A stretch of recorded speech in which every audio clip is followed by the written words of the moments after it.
Welcome to another edition of the weekly polling update, and we'll start off with brand new polling out of CNN that looks quite bad for Joe Biden. For starters, 67% of Democrats and Democratic-leaning independents want someone other than Joe Biden to be the party's candidate in 2024. That's up from 54% in March. Not particularly inspiring for an incumbent president. For comparison, in March 2010, 76% of Democrats and Democratic-leaning independents wanted Obama to be the party's nominee. Fortunately for Joe Biden, these voters don't have a preferred alternative. 82% just said someone else, while Bernie Sanders and Pete Buttigieg each received 3% of the vote when asked for a specific person. Interestingly, only 1% said Vice President Kamala Harris. Biden's age was by far the most common reason why voters wanted somebody else to be the Democratic nominee, and there's just not much Joe Biden can do about that. He was the oldest person ever elected president, and he'll be 81 on Election Day in 2024. This poll also surveyed head-to-head matchups between Joe Biden and most of the GOP field.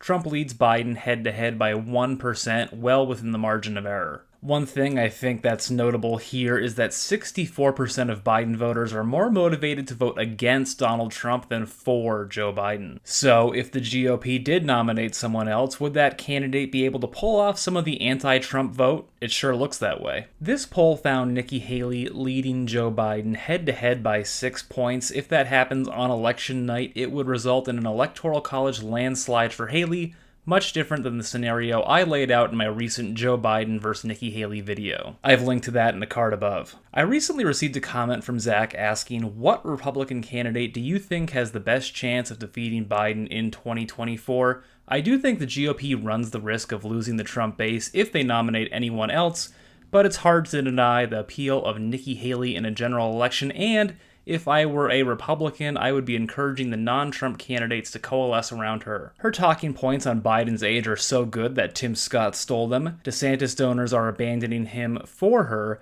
She has a more moderate position on abortion, and there is definitely a segment of swing voters who would be motivated by the prospect of the first female president. We also know the Biden campaign is concerned about the possibility of her being the nominee. With that said, the CNN poll also showed Biden losing within the margin of error to Mike Pence, Tim Scott, and Chris Christie. Biden is tied with Florida Governor Ron DeSantis, and he's leading Vivek Ramaswamy by 1%. Overall, this is just not a good poll for Joe Biden. But despite all these hypothetical matchups, a Trump vs. Biden rematch is still the likeliest outcome in 2024. New polls show Trump leading by double digits in the primaries in California, Mississippi, Georgia, Virginia, and Utah. And nationwide, Trump leads this primary by nearly 40%. The primary still isn't competitive, and it probably won't be unless Donald Trump is convicted of a crime. But one race that may be competitive is the 2024 Missouri Senate race. Josh Hawley is the incumbent Republican, and he'll likely be running against Lucas Kunce, runner-up in the 2022 Missouri Senate Democratic primary.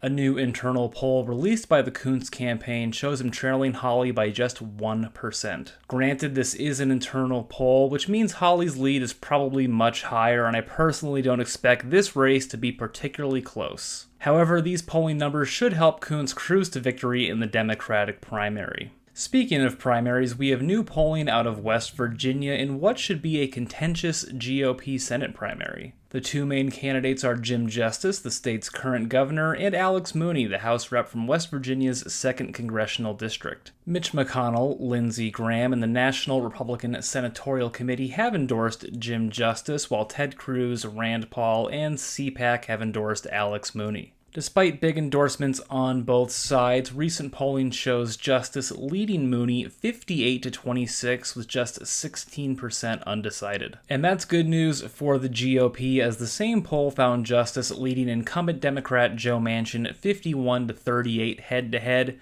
Mooney only held a 4-point lead over Joe Manchin. And it's worth pointing out that Joe Manchin might not even run again, but it does appear that Jim Justice would be the strongest candidate in the general election, and that would bring the GOP one step closer to a Senate majority. How many seats could the GOP realistically win in 2024? Watch my next video to find out.